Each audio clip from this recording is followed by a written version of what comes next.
La France est le pays le plus taxé au monde. S'il y a bien une phrase qu'on entend partout, au bistrot, à la machine à café, dans les dîners de famille, juste après la troisième bouteille, et systématiquement sur les plateaux de télé de chez Bolloré, c'est bien celle-ci. C'est dit avec l'autorité tranquille de celui qui annonce que l'eau s'amouille. Personne ne demande de source, personne ne demande de chiffres. On hoche la tête, on soupire et on passe à autre chose. Sauf qu'aujourd'hui on va faire un truc bizarre, on va vérifier. Foutu sceptique. Mais restez avec moi, parce qu'à la fin de cette histoire, vous n'aurez plus jamais le débat fiscal de la même façon. Et accessoirement, vous saurez pourquoi ce mythe est devenu aussi indéboulonnable qu'un qui ça d'un oncle bourré à 2h du matin. Générique.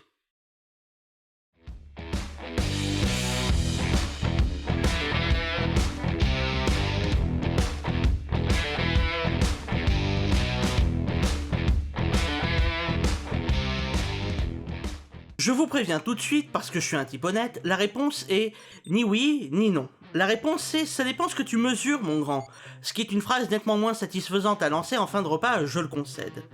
On commence par une première question simple mais nécessaire. C'est quoi un impôt ? Vous allez me dire, c'est ce que je paye à l'État.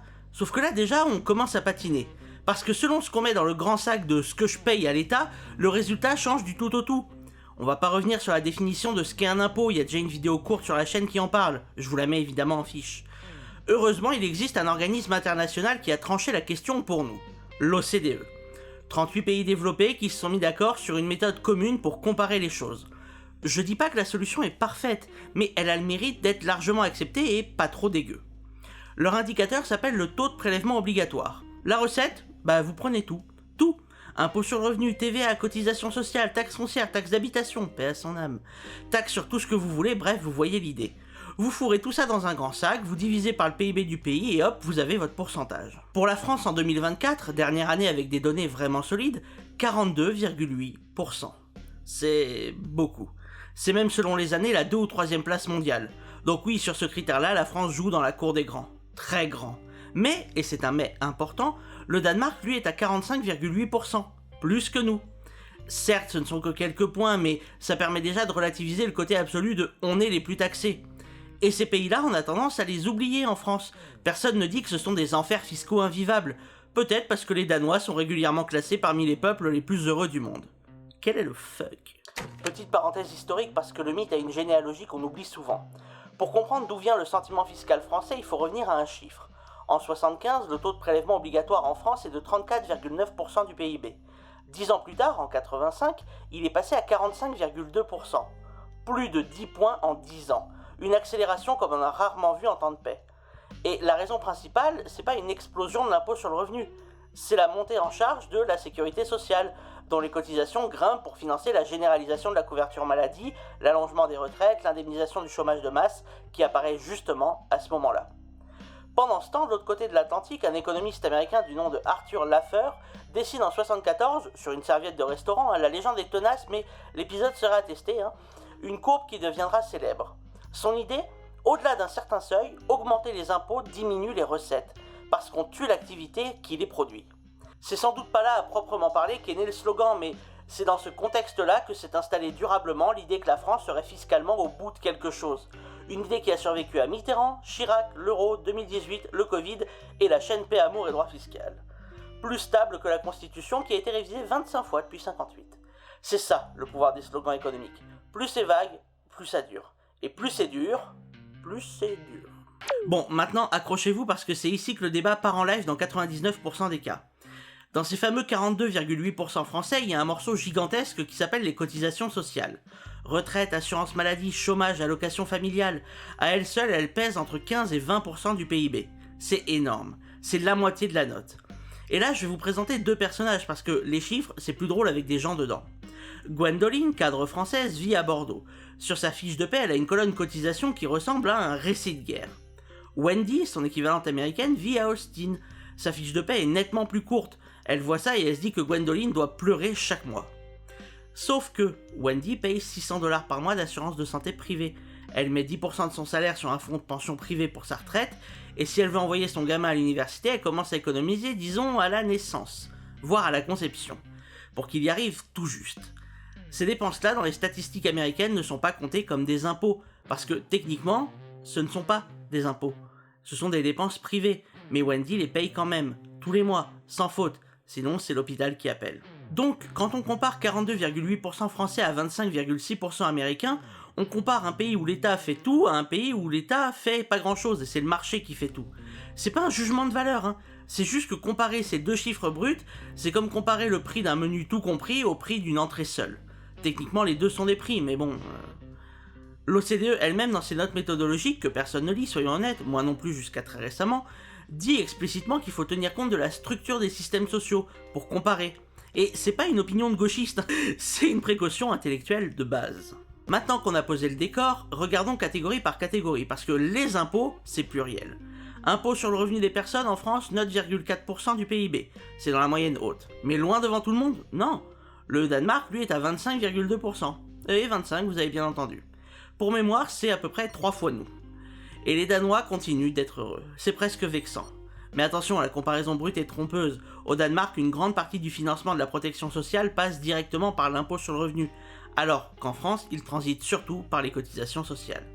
Comparer uniquement l'impôt sur le revenu revient donc paradoxalement à reproduire exactement le même biais méthodologique que l'on reproche souvent aux comparaisons France-États-Unis. Donc prudence. TVA et taxe sur la consommation, environ 7%. Dans la norme européenne, rien d'exotique. La Hongrie fait plus, la Suède aussi, circuler, y a rien à voir. Cotisation sociale. Ah là on est champion, hein. Pas parce qu'on est des déséquilibrés, hein, parce qu'on a fait collectivement un choix. Un système de protection sociale public, massif, financé par la masse salariale. C'est pas un bug, c'est une feature. Impôt sur les sociétés. Longtemps au-dessus de la moyenne OCDE avec 33 1/3, il est descendu à 25% en 2022. On est dans la moyenne. Plus personne ne devrait pleurer là-dessus, mais évidemment, on continue. Conclusion de la photo de famille. La France est dans le peloton de tête mondiale, mais elle n'y est pas seule. Et le différentiel avec les autres s'explique presque entièrement par le choix d'un modèle social, pas par une obsession nationale pour le racket fiscal. Les moyennes, c'est pratique, les moyennes, c'est confortable, les moyennes, ça arrange tout le monde, mais les moyennes, ça cache tout. Reprenons Gwendoline, 45 000 € brut par an, cadre, 2 enfants. Sur le revenu, elle paie un taux moyen autour de 14-17%. Ajoutez la CSG, la CRDS, les prélèvements sociaux divers, on peut dépasser 35% de prélèvement global sur son travail. C'est lourd, personne ne dit le contraire. Mais son patron, lui, s'il se verse des dividendes plutôt qu'un salaire, tombe sous la flat tax à 31,4% introduite en 2018. Un taux unique, pas progressif, pas de tranche qui monte comme à l'impôt sur le revenu. Le travail est taxé à 35% et plus, le capital, lui, plafonne à 31,4%. Donc dans le débat qui paye trop d'impôts, il y a une question qu'on évite soigneusement, qui exactement? Et puis, il y a les ménages modestes, plus de la moitié des foyers fiscaux ne payent pas d'impôt sur le revenu. Très bien. Sauf qu'ils paient la TVA, et la TVA, mathématiquement, c'est un impôt régressif. Tout le monde paye le même taux sur le pain, mais 1 euro de TVA pèse infiniment plus lourd quand on gagne 1 200 € que quand on en gagne 12 000. Donc la France est le pays le plus taxé, d'accord, taxé pour qui? Pour Gwendoline, cadre, salarié, oui, c'est costaud. Pour le capital, beaucoup moins. Pour les bas revenus, la progressivité protège, mais la consommation reprend d'une main ce que l'impôt sur le revenu n'a pas pris de l'autre. Vous savez ce qui est fascinant dans tout ce débat fiscal? On parle pendant des heures de ce qu'on paie, et on parle jamais de ce qu'on reçoit en échange. Dans le fonctionnement français, il y a l'idée d'une contrepartie indirecte à l'impôt. On paye pas dans le vide, on paye en se disant que ça financera l'hôpital en bordure de ville, l'école du bout de la rue et les éboueurs qui passent très tôt le matin. C'est d'ailleurs amusant quand on sait que la définition retenue de l'impôt en doctrine, la caractéristique c'est l'absence de contrepartie. Mais ici on entend impôt au sens large de prélèvement obligatoire, donc vous me passerez cet écart. Bref, si vous ne regardez qu'un côté de l'équation, vous regardez une formule qui n'a pas de sens. C'est comme analyser un mariage en étudiant que les dépenses, sans jamais demander à quoi ressemble le conjoint ou la conjointe. Petite pensée à Gwendolyn, le mari de Gwendoline. La France dépense environ 31% de son PIB en prestations sociales. Retraite, santé, allocation familiale, aide au logement, chômage, dépendance. On flirte avec le record OCDE. Concrètement, pour Gwendoline, ça donne quoi? Ses 2 enfants ouvrent droit à des allocations familiales. Ses consultations médicales sont remboursées à 70% de base, plus la mutuelle. Ses parents touchent une retraite publique chaque mois sans avoir à se demander s'ils avaient assez bien spéculé en 87. Si elle perd son boulot demain, elle a 1 à 2 ans d'allocation chômage. Ses enfants iront à la fac pour quelques centaines d'euros par an, pas quelques dizaines de milliers de dollars. Pour Wendy à Austin, la même Wendy que tout à l'heure, l'allocation chômage moyenne aux États-Unis dure 26 semaines, 6 mois. Après, débrouille-toi. L'université, c'est un emprunt sur 20 ans. La retraite, c'est un fonds privé qui a peut-être rendu comme il faut ou pas, et la santé, on en a parlé. Est-ce qu'un système est mieux que l'autre? C'est pas la question, c'est un choix de société. Le vrai problème, c'est qu'on compare des taux d'imposition bruts en oubliant complètement le système en face. Comparer des prélèvements sans regarder les prestations, c'est intellectuellement malhonnête. Les Français ne sont pas nécessairement plus taxés que les Américains, ils sont plus mutualisés. C'est différent. Si le diagnostic est aussi nuancé, pourquoi le slogan « pays le plus taxé au monde » tient-il aussi solidement depuis 30 ans? Il y a notamment 4 raisons toutes intéressantes. Tout d'abord, c'est partiellement vrai, on est sur le podium, donc c'est pas un mensonge, c'est une simplification d'une réalité complexe. Et dans la nature, les simplifications partiellement vraies survivent toujours mieux que les vérités complètes. C'est darwinien. Deuxièmement, la visibilité. Depuis le prélèvement à la source en 2019, vous voyez votre impôt chaque mois sur la fiche de paie. La CSG, la cotisation sociale, l'assurance maladie, noir sur blanc. L'impôt visible est l'impôt qu'on supporte mal, et l'impôt qu'on supporte mal est celui dont on parle. C'est logique. Troisièmement, l'intérêt politique. Pour ceux qui veulent baisser les dépenses publiques, marteler que la France est le pays le plus taxé est une arme rhétorique imparable. Pour ceux qui veulent les défendre, minimiser le taux des prélèvements est l'arme inverse. Les deux camps sélectionnent leurs chiffres. C'est le fameux cherry picking, l'éclairage volontaire de seulement une partie de la réalité. C'est assez malhonnête et évidemment rarement instructif. Quatrièmement, et c'est ma préférée, personne ne vous présente la facture globale. Vous voyez votre cotisation retraite sur votre fiche de paie. Vous voyez pas le rendement que vous auriez pu obtenir si vous avez placé cet argent en bourse pendant 40 ans. Vous voyez le coût, vous ne voyez pas l'alternative. Alors la France est-elle vraiment le pays le plus taxé au monde? Mondialement? Non, des dizaines de pays ont des taux plus faibles, ils ont aussi des services publics quasi inexistants, mais bon, techniquement, non. Dans l'OCDE, sur le podium, derrière le Danemark qui n'a pourtant pas l'air d'en mourir.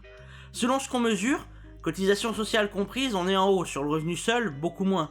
Pour qui? Lourd pour le salariat, léger pour le capital, régressif pour la consommation modeste. Avec quoi en retour? Certainement le système de protection sociale le plus développé. Qu'on la juge efficace ou non, c'est un autre débat, mais elle est là, dans la balance. Ce que je vous laisse, c'est moins une conclusion qu'une habitude mentale. La prochaine fois que quelqu'un vous balance que la France est le pays le plus taxé au monde, avec l'air de fermer le débat, posez-lui 3 questions. Par rapport à qui? En mesurant quoi? Avec quoi en échange?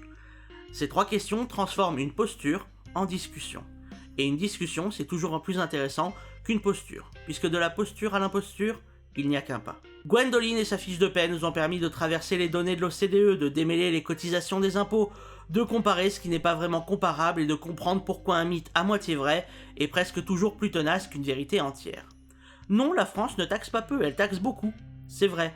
Mais elle ne le fait pas seule, ses voisins scandinaves lui disputent activement la place sur le podium, et derrière la note se cache un modèle social dont le prix et la valeur méritent un vrai débat, pas un slogan.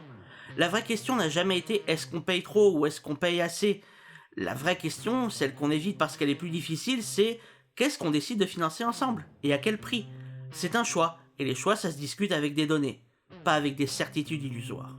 Merci d'avoir suivi cette vidéo jusqu'au bout, comme toujours les sources sont disponibles en description via le lien Zotero. Si vous n'êtes pas abonné, n'hésitez pas à le faire et pensez à activer la cloche pour être tenu au courant des publications.